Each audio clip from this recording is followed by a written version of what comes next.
ఓం గం గణపతయే నమః. విఘ్నేశ్వరుడికి అనంత నామాలున్నాయి, అనేక అవతారాలున్నాయి. ఆయన లీలాగాథలు కూడా అనంతాలే. నిర్గుణుడు సగుణుడు కూడా విఘ్నేశ్వరుడే. అటువంటి గణేశ్వరునికి మరింత ఇష్టమైన 16 నామాలు ఉన్నాయని, ఆ 16 నామాలని భక్తితో తలుచుకుంటే సకల శుభాలు కలుగుతాయని వ్యాస మహర్షి సెలవిచ్చాడు. ఈ 16 నామాలను ఉచ్చరించినా విన్నా కూడా శుభాలే కలుగుతాయి.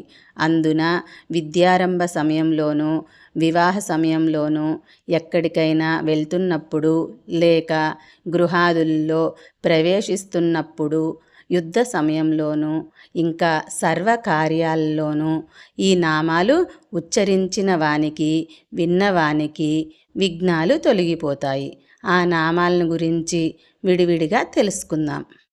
ఓం సుముఖాయ నమః, ఓం ఏకదంతాయ నమః, ఓం కపిలాయ నమః, ఓం గజకర్ణకాయ నమః, ఓం లంబోదరాయ నమః, ఓం వికటాయ నమః, ఓం విఘ్నరాజాయ నమః, ఓం గణాధీపాయ నమః, ఓం ధూమ్రకేతవే నమః, ఓం గణాధ్యక్షాయ నమః, ఓం ఫాలచంద్రాయ నమః, ఓం గజాననాయ నమః, ఓం వక్రతుండాయ నమః, ఓం శూర్పకర్ణాయ నమః, ఓం హేరంబాయ నమః, ఓం స్కందపూర్వజాయ నమః.